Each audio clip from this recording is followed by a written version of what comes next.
Thanks for coming to the PPP Forgiveness webinar in Vista. I thought I'll just give you a little overview of what our agenda is going to be today. Our agenda is just going to start with some administrative stuff and some intros. Then we are going to be diving into the various SBA forms and reviewing all the forms that exist and the differences between them, which ones you have to use, which ones you can use, etc. Then we're going to be talking about the covered periods, payroll covered periods, and what they mean.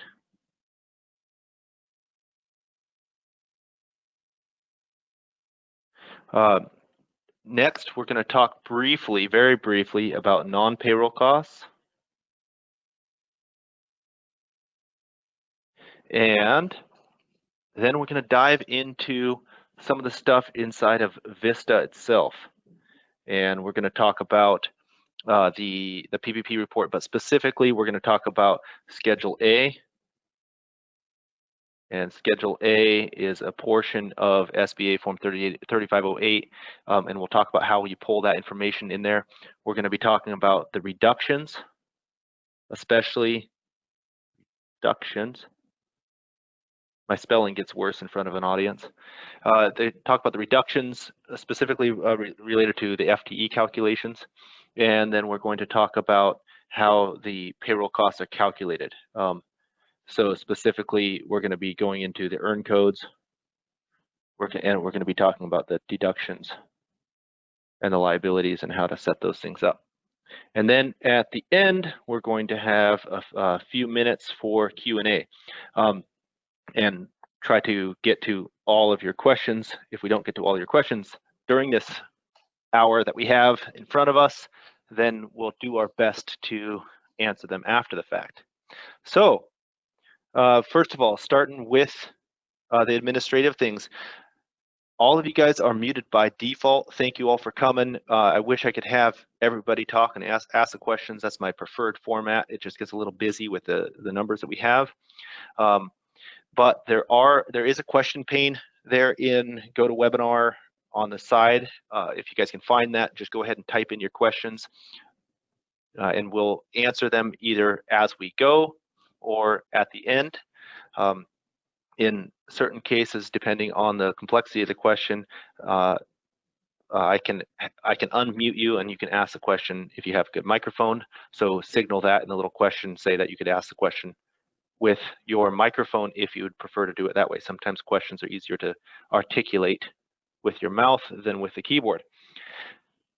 Here with me today, I have Jenna Bonham. Many of you have already met her. Jenna is the one who's been helping a lot of you set up the PPP reports, and she's been doing an awesome job of consulting, getting all of the, just helping people even all the way into using the Schedule A reports when they're filing on their bank's portal, that kind of thing. So Jenna's going to be answering a lot of the questions, and she'll be helping me at the end with the Q&A. So thanks for being here, Jenna. This is a webinar specifically about the PPP reports that we built inside of Vista. So this is how to use the premium reports that we built. We're selling these as an upgrade, and a lot of you have already purchased. I'm glad to see you here. I'm just teaching you how to use this. For those of you who haven't, shoot us an email afterward if you're interested. It's $14 per active employee, fairly straightforward, and we will just have you, we can just have you set up. It takes about half an hour to 45 minutes to get those things set up. So, okay, let's just go ahead and jump in. I can see questions are already rolling in, and I'm glad for that. First thing then, after the admin and the intro, is our SBA forms. There's a bunch of them these days. So we'll kind of list them out here. We have the 3508 EZ here up on my screen. We have the 3508, which includes the Schedule A. We have the 3508S, as in Sam, and we have the 3509. So what are these? Well, the SBA is starting to get some political scrutiny, shall we say, and so they've divvied up some of their things. First of all, the 3508EZ, they copied this, I think, from the IRS's 1040EZ. This is for any borrowers that have that can meet certain safe harbor requirements. Basically, there's some certifications that you can make that say, hey, I don't need to fill out the more lengthy form because I meet one of these qualifications. One qualification is that you're self-employed. If you're self-employed and you're using Vista, I want to talk to you because I have never met anybody who is, but that's a different question for a different day. Second, we have a and statement. You have to, the second qualification that allows you to use this, you have to meet both of these two requirements. First one is you did not reduce salary or wages, hourly wages. And you did not reduce headcount, or like they call it, FTE, the good old acronym for full-time equivalents. So if you can say, I did not reduce salary, we did not reduce FTE, you can check this box and you can use the 3508EZ. The third qualification that they allow, where they allow you to use the 3508EZ is, again, you have to both have not reduced salary, did not reduce salary or hourly wages, and you have to certify that you were unable to operate.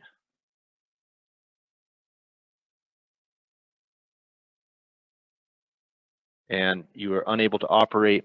And the rules here, I have the guidance here printed out. They say that due to requirements established or issued by the Secretary of Health and Human Services, the Director of Centers of Disease Control and Prevention, or the Occupational Safety and Health Administration related to the maintenance of standards of sanitization, social distancing, or any other worker customer safety requirement related to COVID-19. So basically, yes, you say, I reduced FTE, but it was because I was forced to, because I was unable to operate due to COVID-19. So if you can say, yes, I was unable to operate, but I did not reduce salary hourly wages during that time, you can check this box, you can use 3508EZ. If you're able to check one of these three boxes, highly recommend it. Use the 3508EZ form and submit it.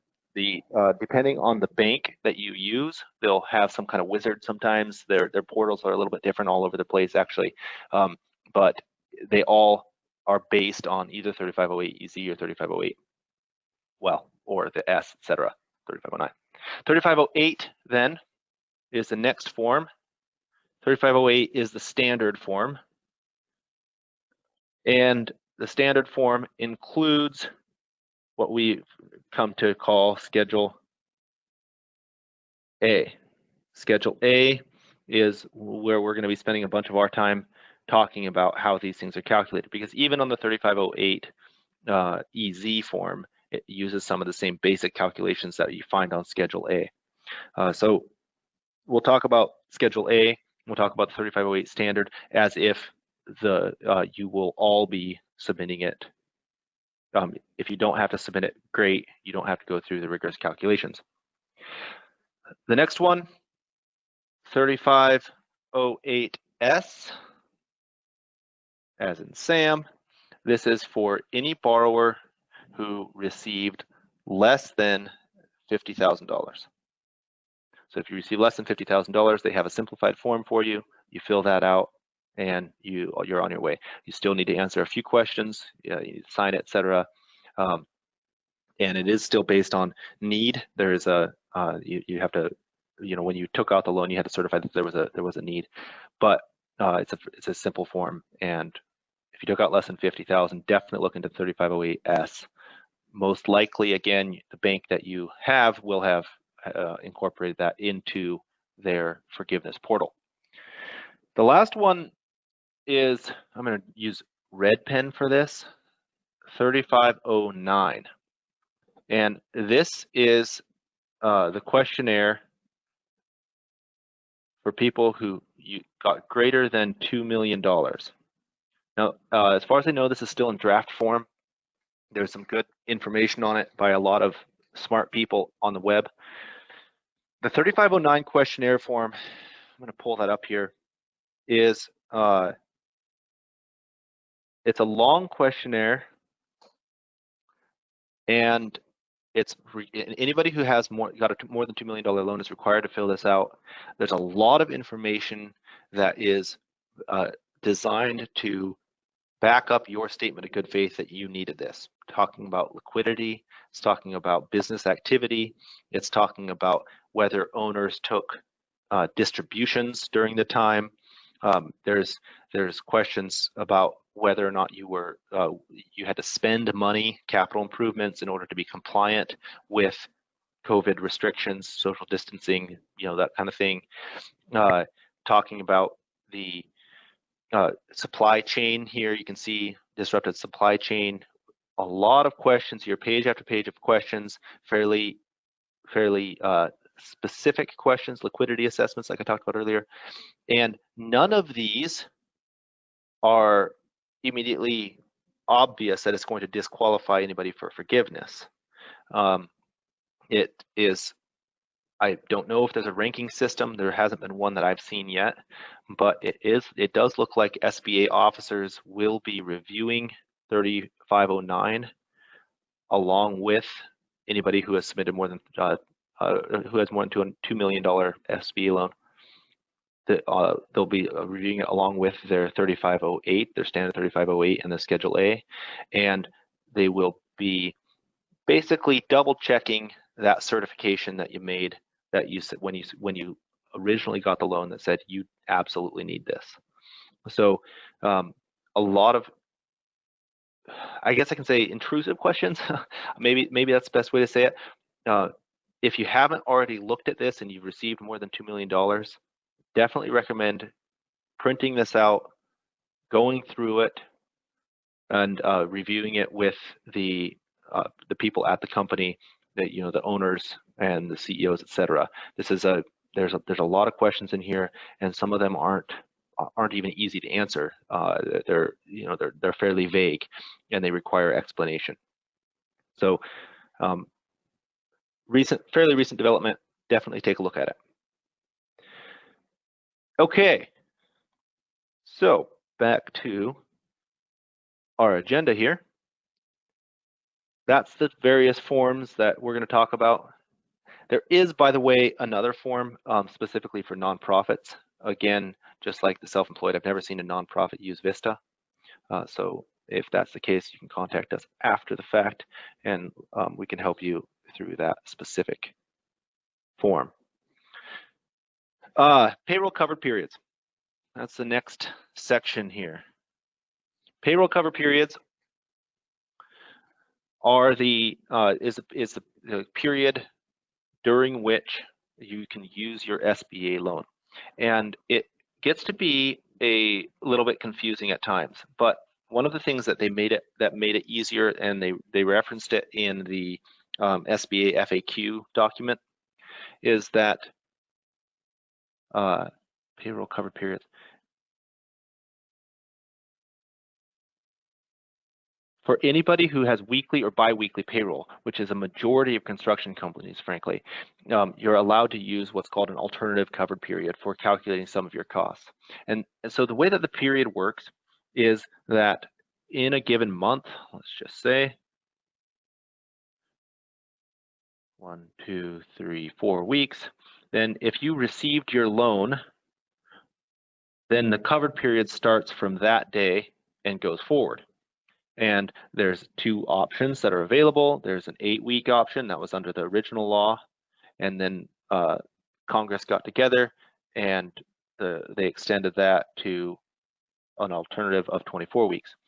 However, it was confusing because the law says that any payroll costs that are incurred or paid from that on that day forward. And so it was like, okay, well, I've incurred half a week here. Does that count? You know, how does that exactly play in here? Well, the alternative covered period that they allow basically says you can go ahead and start your alternative covered period at the beginning of the next pay date after you received the loan. So if we received it here on a Wednesday, then we could go and say all our payroll starts on a Monday and goes through Sunday. So our alternative period starts here and goes for the next 8 or 24 weeks. Pretty straightforward. It just allows you to bump it forward a little bit. We did that at Silvertrek when we were calculating ours. We received a PPP loan, and when we were looking at it, we're biweekly payroll, so we had to bump that up a little bit in order to make that less confusing for us.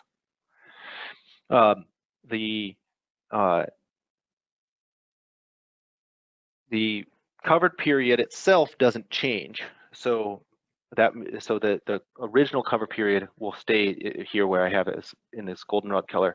That for all of your non-payroll costs, so the things that we'll be talking about next here. But the payroll itself can adjust.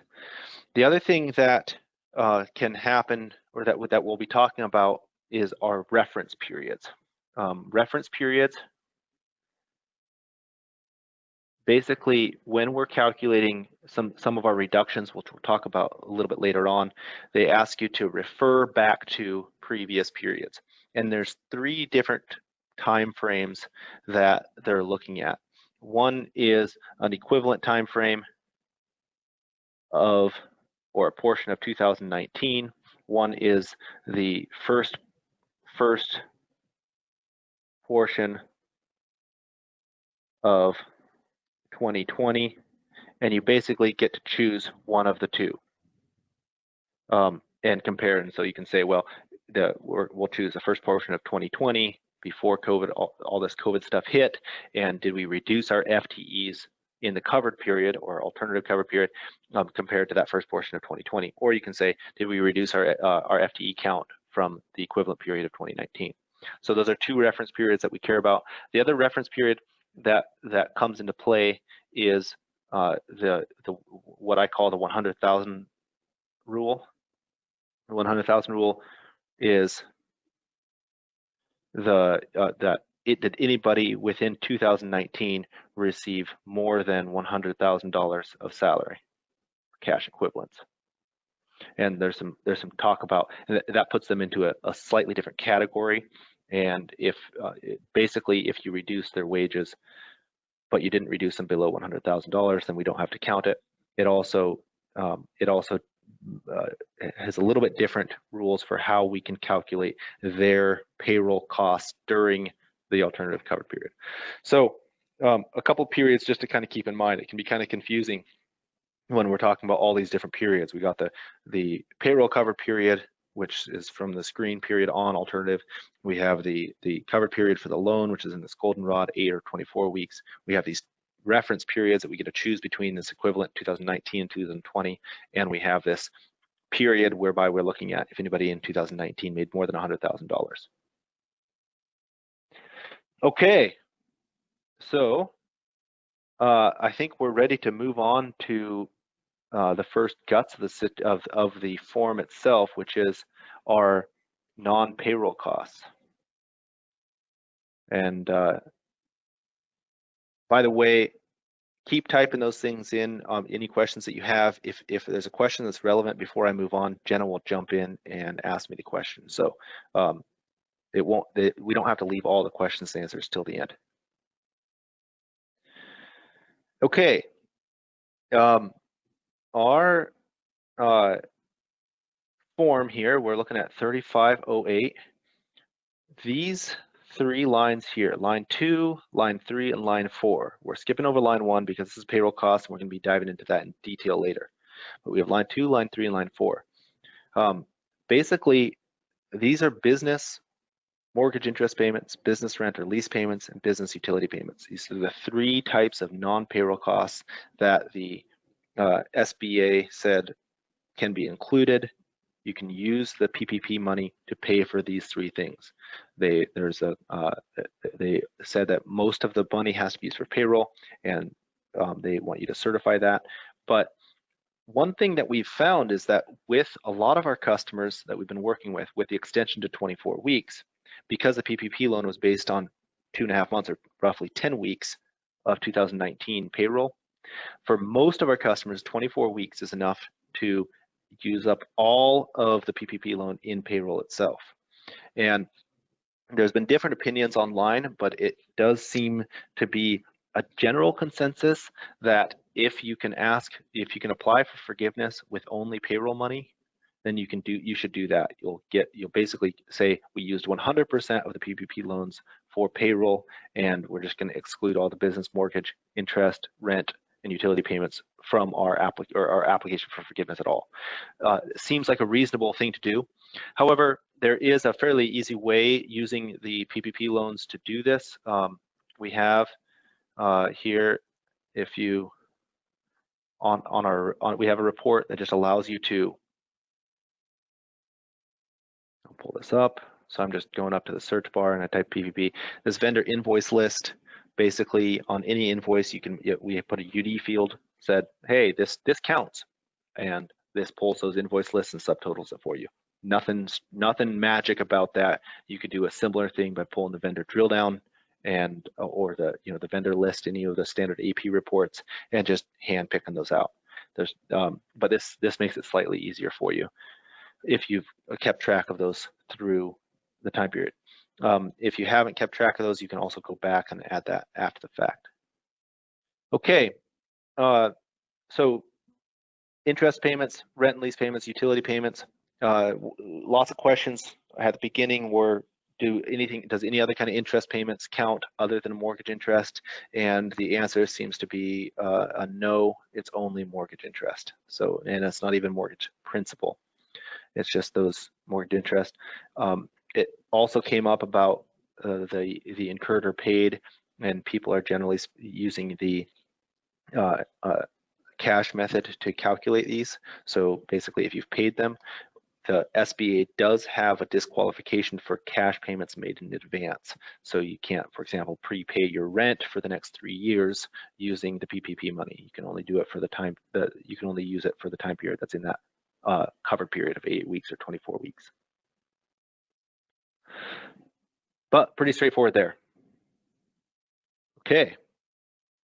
There's no questions, Jenna. I'm going to move on to the more complicated portion. Hey, Michael, the one thing I'd throw out with the kind of those business mortgage interest payments and the payroll cost is, so the majority of what I'm hearing from people working with banks is that the payroll cost, that's the easiest and cleanest way to do it. However, do check with your bank and your bank's account managers are doing it, as some banks actually do want to see the entire thing filled out. Perfect, thank you. Okay. Yeah, and obviously, I guess I didn't qualify this up front, but those of you who've been on my webinars before know this pretty well. You know, I'm spouting off a lot of opinions, but please talk to your CPA, please talk to your lawyer, and please talk to your bank about this. I'm primarily trying to help you with the understanding how Vista looks at things in the context of the law, and I'm not trying to play advisor. All right.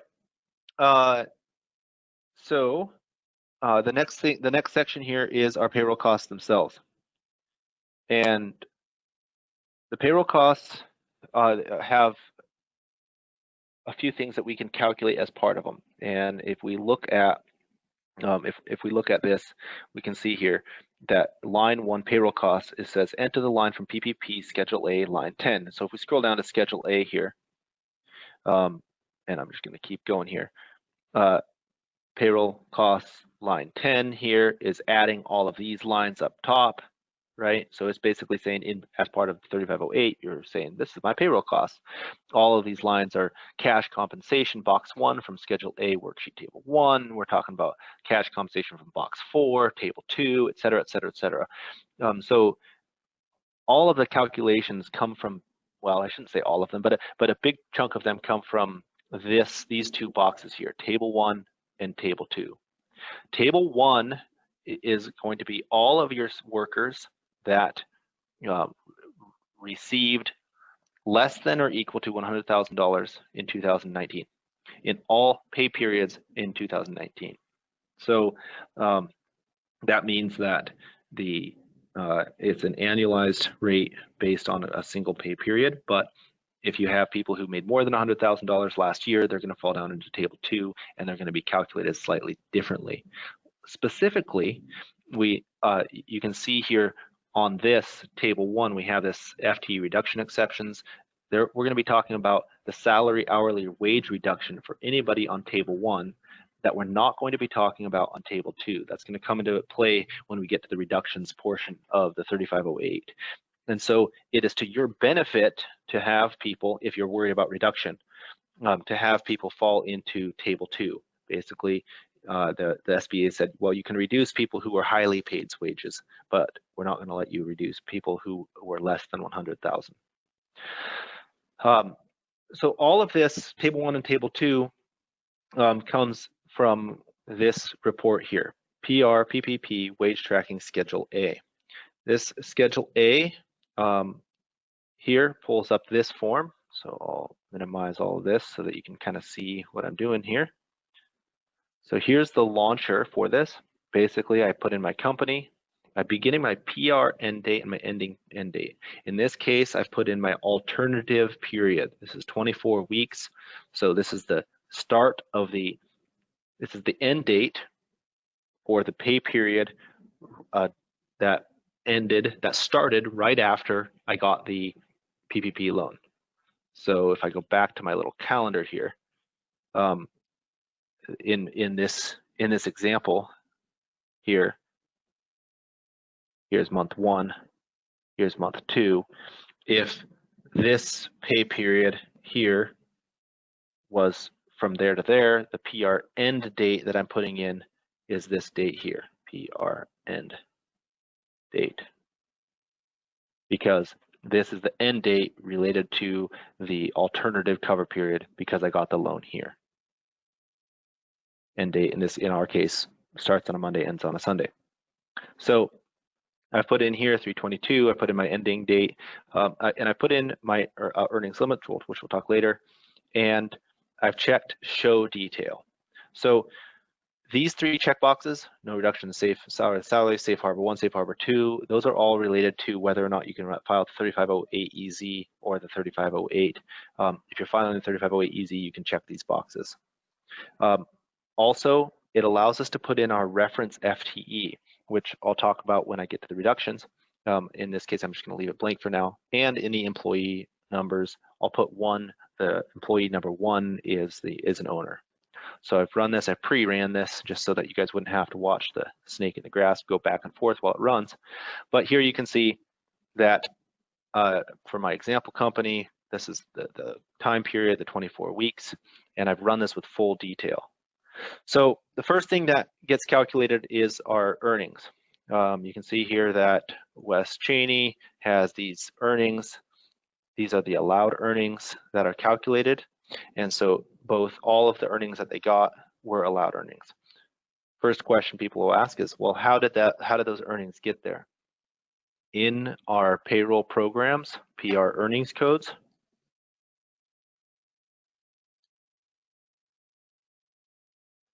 we have a PPP category, and you can see here, this is wages.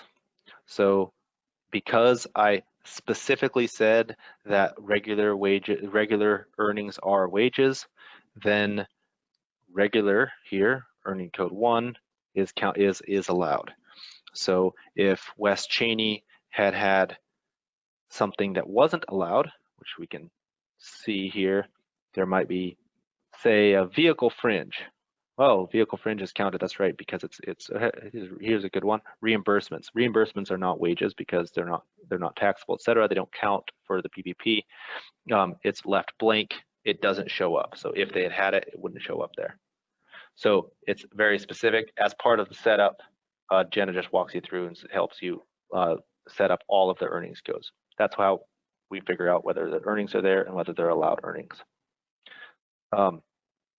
Next, we say our medical benefits, medical, retirement, and state unemployment, other state and local taxes. These are the 4 allowed fringes that the PPP says can count towards your payroll costs.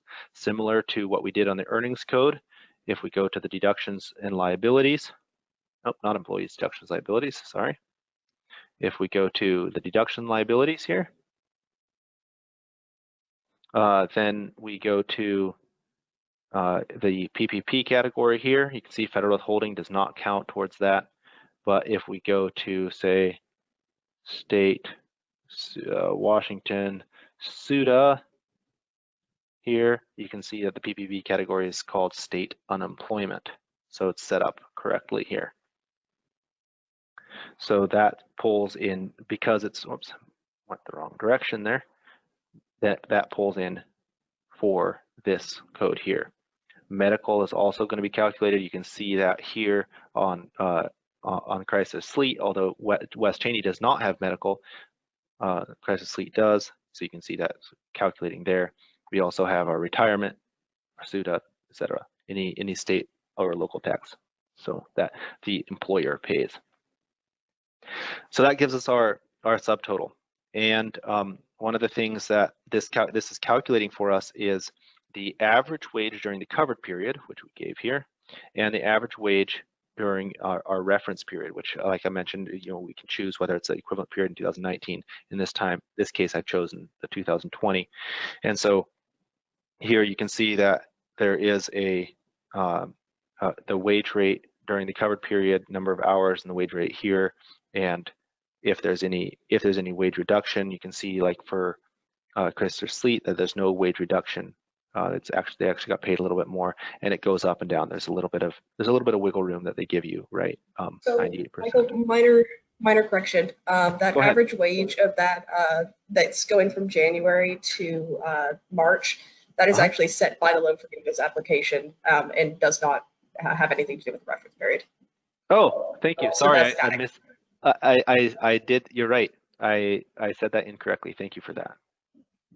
Okay, this also gives us our FTE calculation here. And one of the things you can do with this report is you can run this without the detail. So you can just uncheck this and run it again, which I've done here again.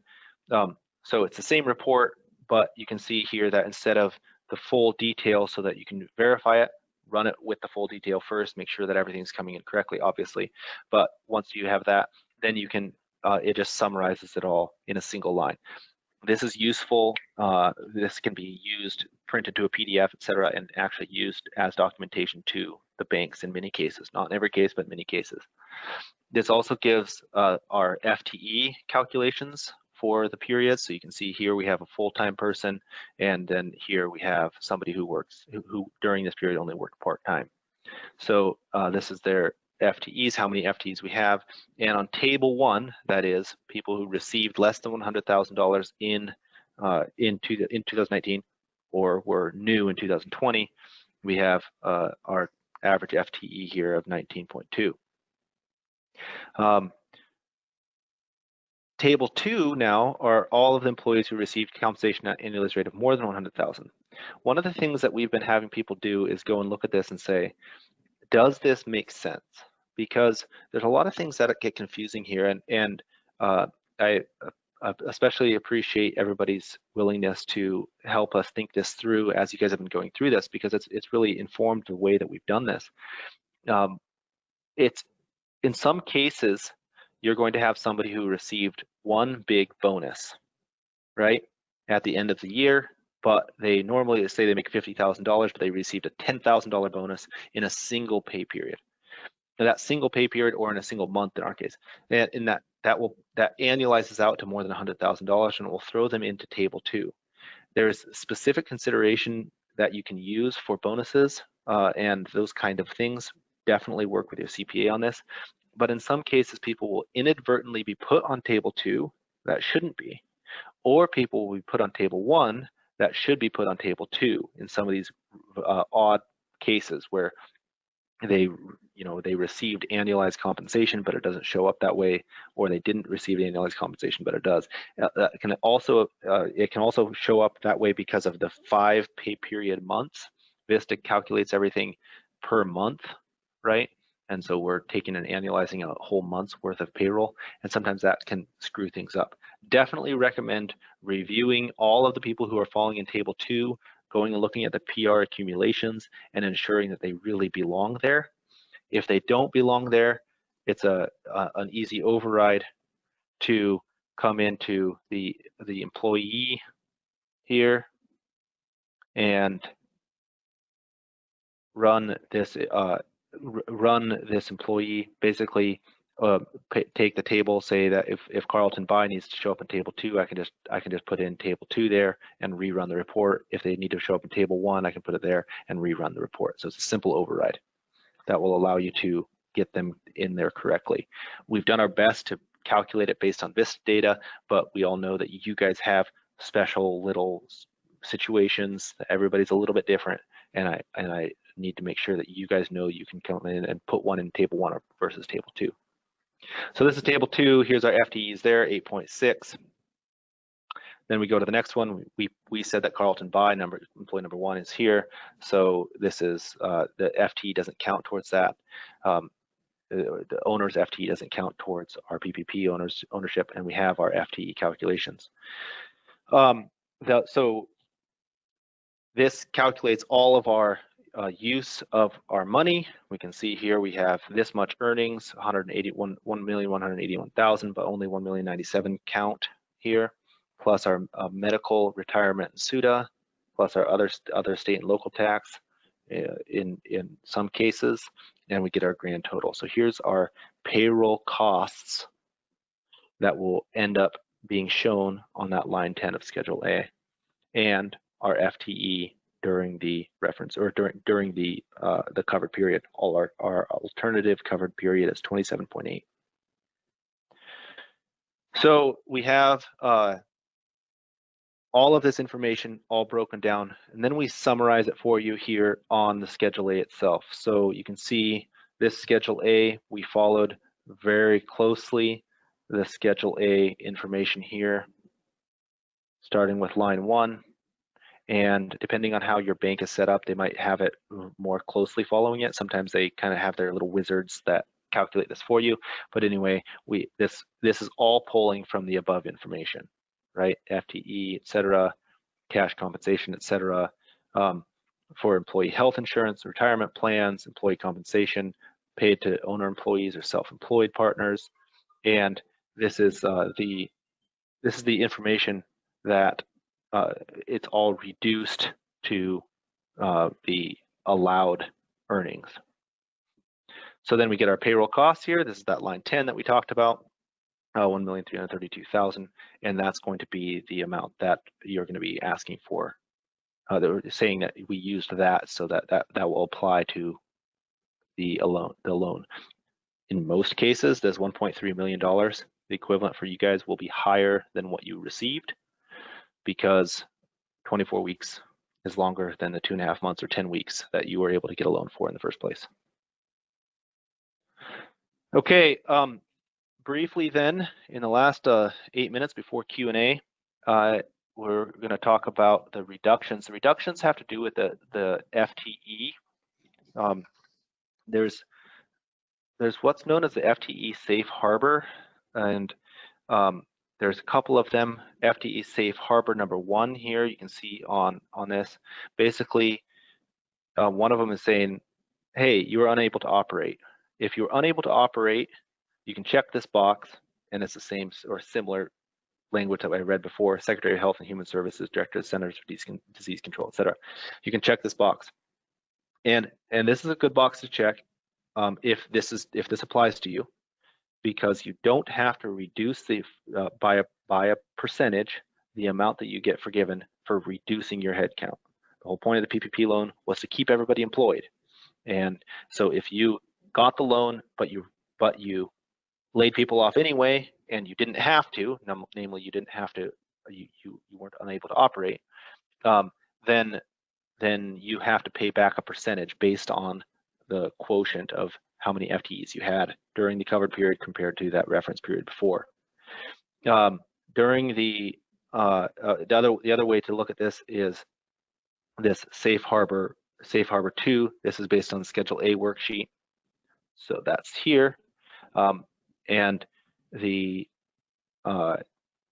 Safe Harbor 2, basically, we're just saying that if your FTE, so the average FTE during this period and the FTE inclusive of this is, so if our pay period, I'm going to say this incorrectly, so Jenna, jump in here if I get this wrong. If our pay period for this time was less than our pay period for this time, then we're good to go. That Safe Harbor 2 can be checked and move on. Definitely come through and read the step 1 through 5 if you think that applies to you.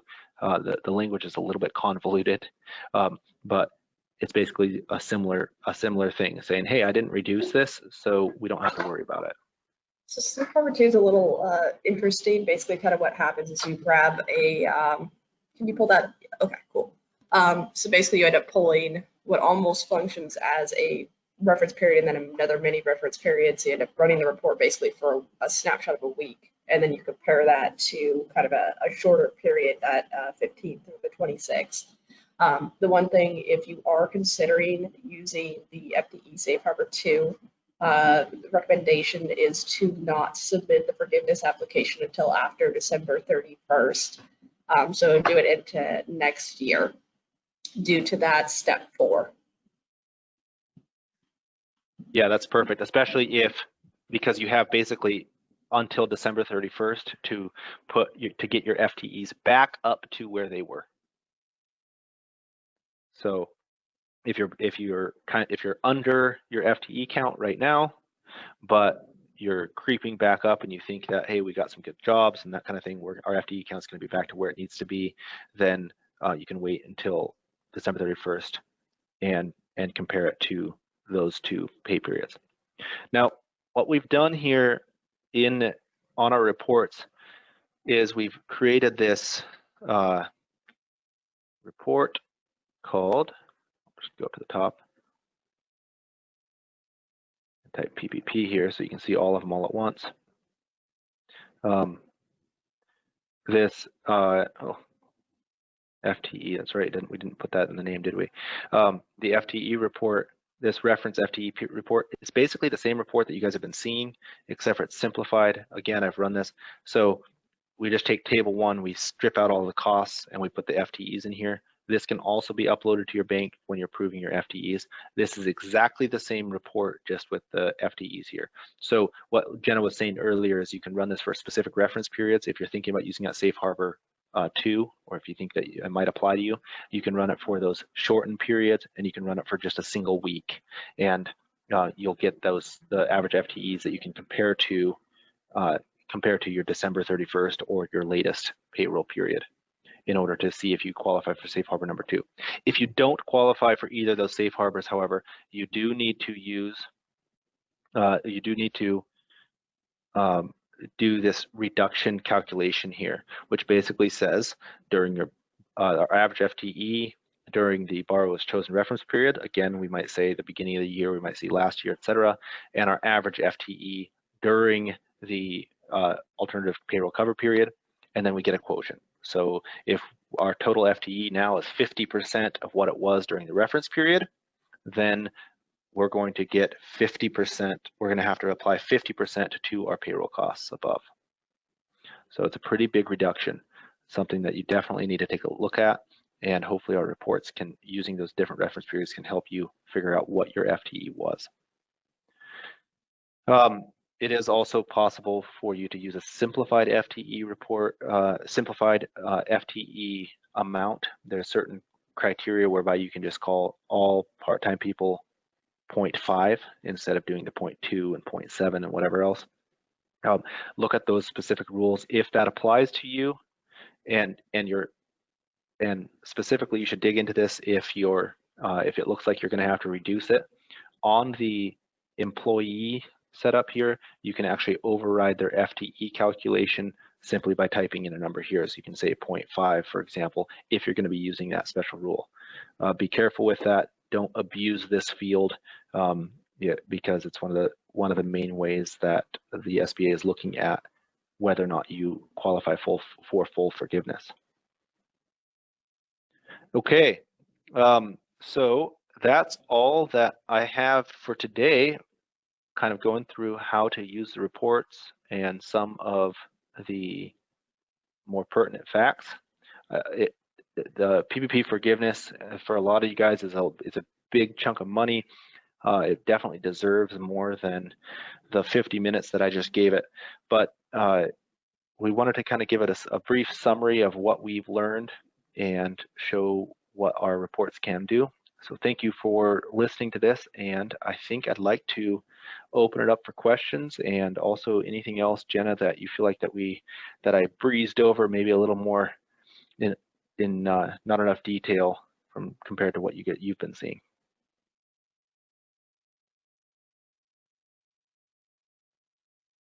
So let's go ahead and jump into the questions. Has there been any?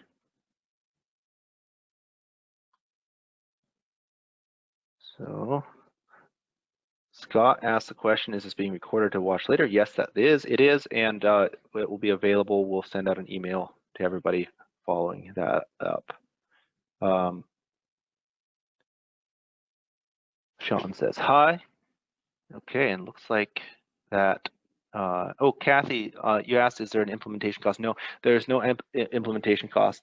We provide all the consulting that you'll need as part of the purchase itself. So it's $14 per active employee. We'll implement it and we'll walk you through all of the steps needed. So there is no separate implementation cost.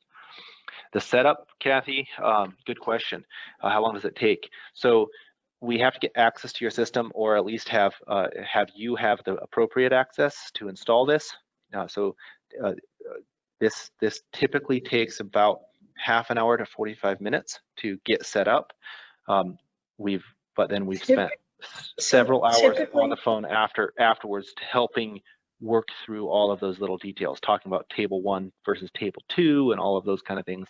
And we'll spend as much time as you need to help you with that. Go ahead, Jenna, sorry. Oh, typically, kind of what I found works best as far as the initial setup is for getting the reports installed, and we end up needing to use what's known as SQL Server Management Studio, which is SSMS. So that tax setup portion and the initial kind of coding of the accounts we get done in generally 30 to 45 minutes, but it's usually planned for about hour and a half to an hour 45 minutes, and that gives enough time to kind of comb through the reference FTE, start looking at reductions, get a general sense of where you are, and then what we'll do is we typically set up a follow-up call a week or two after that, kind of as to give you a little bit of time to kind of start working through and address, giving you time to get documentation for the HR records and then determining who to override and what to submit. One of the things that we can also do for anybody who's just interested in this, we'll gladly install this on your system, and if it's not useful to you, we'll just uninstall it. Don't worry about it. If you would just like to just take it for a test ride, it's super easy. We'll just put it on your system, and if you like it, we'll bill you, and if you don't like it, we'll just take it off again. If that's something that's interesting to you, let us know. Any other questions?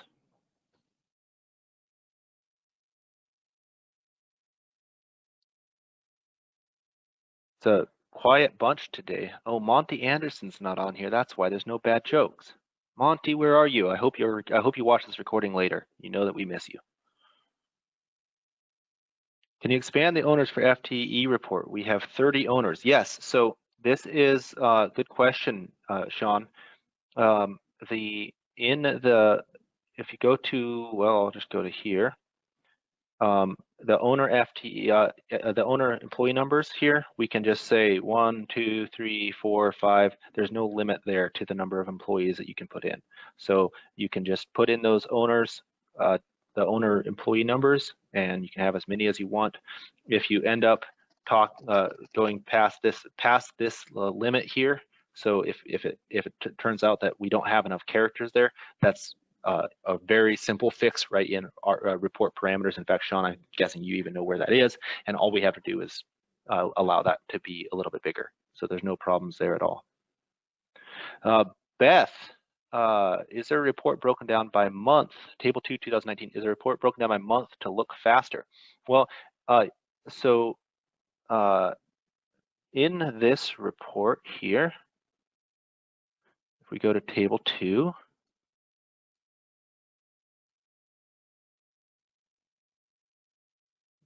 there's quite a few pages here, so I have to get to table 2. Maybe it would have been faster to go to the end and work backwards. There we go. So when you run this by the detail, Beth, you can see here that here's Lance Tomic, and you can see how much Lance made per month of 2019.